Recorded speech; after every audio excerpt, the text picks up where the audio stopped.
Welcome to Zack Attack Reviews. Thank you for joining me for my review of episodes 7, 8, and 9 of The Legend of Vox Machina on Amazon Prime. And here we are in Season 2, and I'm loving every second of it. I think that they have improved on all the things that I had a problem with while making the show's writing and action and character work even better than it was in Season 1. These 3 episodes that we just got, I feel like it was a step back to the feel of Season 1, but I'm going to explain why that might be for the better. Let's start off with the good. Episode 7 picks up right where episode 6 left off. Caliph has transported the group to 2 different places. I'm going to call the team of Caliph, Vax, and Percy Team Caliph because I love Caliph so much. And they were transported to the Fey realm, something that they hinted towards in the last episode where one of the vestiges are, and she was able to transport them. But while that was happening and they were getting tracked by a dragon at the same time, her spell messed up and transported Scanlan, Pike, and Grog back to Taldore. And I'm going to call them Team Scanlan because Scanlan's a man. And I absolutely love that they did this, especially at this moment in the season. The first 6 episodes was this really intense, thrilling ride where it felt like the characters were always in mortal danger, and we were doing a lot of great character work, and it was really intense. And there was still jokes in there, but they were taking a backseat to the more serious moments in the show. And I absolutely love that. But I'm glad that with these 3 episodes, we still got character progression, but we got to let the characters have some fun moments. And these are some of the funniest moments of the show yet. Team Caliph was sent to the Fey realm, and it was such a breath of fresh air to see them in a new realm that's very different from the setting that they usually in, this really high fantasy kingdom setting. They were in this fantastical place where there's like these very fairies and dragons and plants that can eat things and rip things apart. It was really cool to see the creators kind of just take to their imagination and really go in. And I really loved the creatures that they ran into and all the places that they had to visit. Team Scanlan have to deal with Grog and the Craven Edge. The bloodthirsty sword is trying to kill Spike and Scanlan. But Grog makes the choice to protect his friends and destroy the sword. But the price that he pays is that he loses his muscle mass and strength. And what follows is some of the funniest moments of the show, but also some of the best character work in the show because it really sets up Grog for his story arc and make it a lot clearer what is going on, especially with them talking about the themes of him finding where his strength actually comes from. We see a little bit of that in this because we get some flashbacks.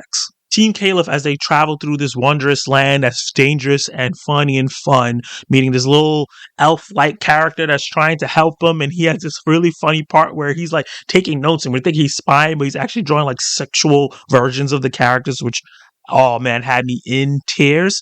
And while they're on this journey and they're going through all these dangers, they find out that Vex and Vox homeland has been transported to this realm for safety once the dragons came through. I think this set up the themes of family connection that was throughout these 3 episodes, with the twins dealing with their unbelievably terrible father, like running into her great granddad, who's one of the most loveliest people you can find, and he basically adopted Grog, which is a nice little story element and why those 2 are so close with each other. Finding out that Grog's uncle, who almost murdered him, has one of the vestiges, and that's a character that he has now to face. And I feel like his story arc has led him to this confrontation. What was great about this, we got to really just make a lot of jokes and a lot of fun in this episode. Sexual innuendos. The dialogue was done really, really well because there was some pertinence to it. There was a lot of world building and also character work, and not time for them just to folly a bit.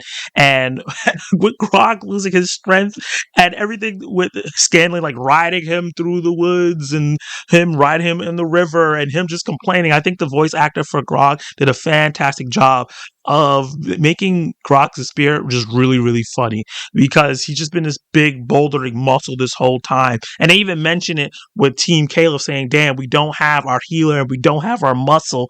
And it's like Grog is not even the muscle anymore. And the constant jokes and digs at that, which really made me laugh. It was some of the funniest moments throughout the show. And with all the hilarity and the laugh that was there, I think that these 3 episodes did a great job of grounding the stakes and the story in some familiar tension. We've been dealing with a lot of high fantasy, big brain stuff going on with dragons and other realms and vestiges and underwater caverns and matrons of death.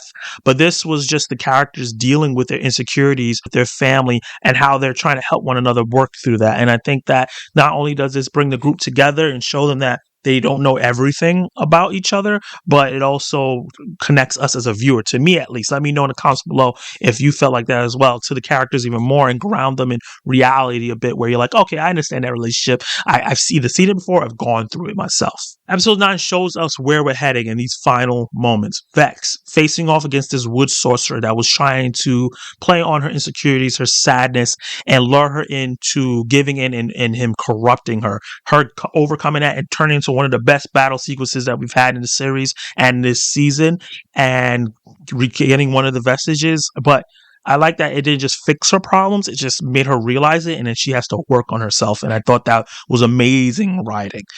Grog, a lot of this season is about, and making him more of a complex character, is, hey, you need to find out where your real strength is. You have all these muscles, but where is your real strength? It was mentioned by that weird sorcery. Well, no, he wasn't a sorcerer, but like that guy who beat his ass, that older guy, and then the Sphinx himself.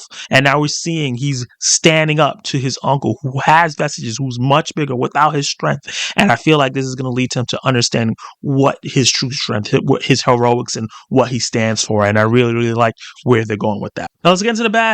Surprisingly, I don't have any nitpicks, gripes, or anything to call out that was bad in this episode. I think that they did a great job really giving us a breather, letting the characters lick their wounds, and, having us go on a fun journey after all this intense craziness that's been going on for the first 6 episodes. So I'm just going to move right on to my verdict. I don't have anything bad to say about these 3 episodes. I enjoyed the breather that these 3 episodes gave us. I think it was a needed breather for the series, for the characters, and for us as viewers to really go back to basics from how they do things in season 1, and let these characters lick their wounds, regroup, have interactions, grow as characters without the constant pressure of danger on them, and just have some fun. This show in the first season was popular because it was so fun and it was so funny, and they didn't lose that, but it wasn't the priority. And in these 3 episodes, that was the priority. We got back a little to the goofiness, and I like that they're balancing that out. With that said, I give the episodes 7, 8, and 9 a B. Did you like it? Did you hate it? What would you rate episodes 7, 8, and 9 of Legends of Vox Machina season 2? Like where the story is heading? Do you like all the character work that's done? Do you appreciate that these episodes are a little bit more whimsical and funnier than the last previous episodes were? Drop all those comments below and let me know. Like the video if you like my review. Subscribe to the channel. It really helps we gain an algorithm. I'm almost at 400 subs, so I want to get there, and I'm going to do an Ask Me Anything live stream, so I'm excited to do that. Hit the notification bell so you can be notified of my reviews, reactions, ranking lists, and live discussions. And you can watch more of my content right now.